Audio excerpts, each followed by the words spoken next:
In this video, we will use Proxy to edit within Adobe Premiere CS6. If you like this video, give it a thumbs up. Do subscribe in order to get future tips and tricks.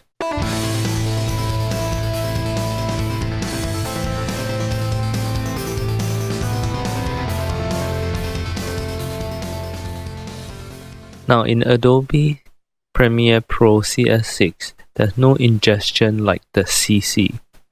Therefore, we will need to create our own proxy file manually. One of the reasons why we need to create and use proxy file is because within our Adobe Premiere Pro, the rendering part or the playback part can be very tedious and very taxing on your PC.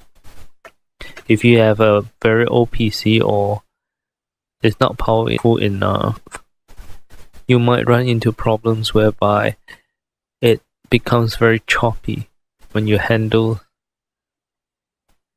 a very high resolution file. The reason why we use Proxy is to improve our editing playback.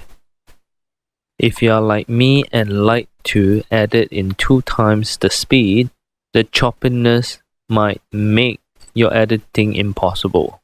So the first step is to convert the original files into smaller resolution proxy file. I do this with Format Factory, but it is up to you whether you want to do it in Adobe Media Encoder or any other format changing software. These are the proxy files that I have exported from Format Factory. As you can see, the file names are exactly the same as the original, however the extensions are in small caps. Compare that to my original file. My original file is in capital letters extension. So the second step is to batch process and rename the extension to be exactly the same as the original. We do this by using the command prompt. First, change to the correct drive where your proxies are. Then use cd function to change directory to the path of where your proxy is. You can copy it from your Explorer.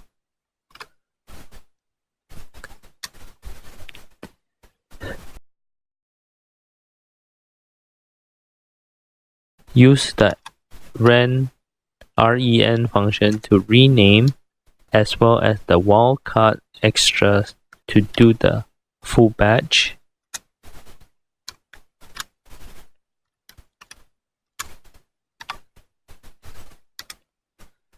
Go back to your Explorer, refresh the view, and you will notice that they are all in capital letters, which match exactly as the original. So now it is ready to be imported to your project within Adobe Premiere Pro. So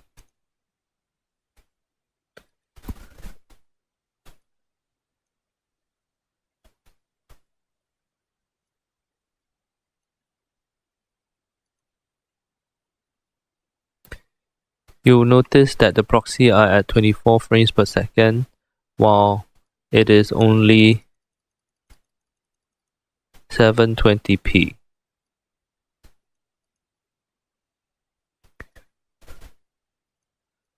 Upon pulling into your sequence, it will not match and you will need to keep the existing setting. If you hit playback now, you'll notice that there's a black box. However,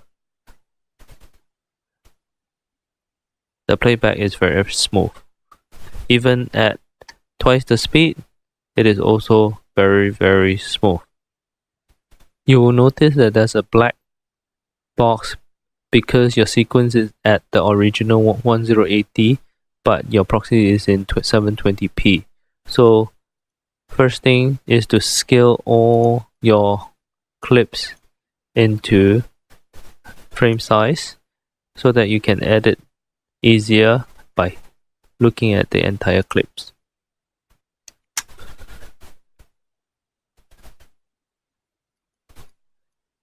So go ahead and finish your editing, and the next step is to convert these proxies and replace it with the original footage. You do this by firstly highlight those proxy files that you want to change, right click and click on Make Offline. A window will pop up asking you do you want to delete the file or remain the file on the disk. It is always good to have the proxy available when you need them. When you click OK, you'll notice that all the playback has ceased, or the file has been unlinked. You will need to do one important step or it will never work. Go to your Explorer, move your proxy file to another folder. However, before you do that, you'll need to close all the windows that is using this path, namely the command prompt. Once the command prompt has been exited, you can move the proxy file by cutting it to another location totally different from before.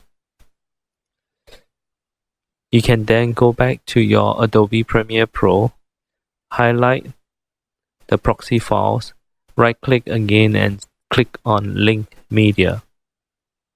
Link Media will open up a window whereby you can navigate to your original file, which has exactly the same naming.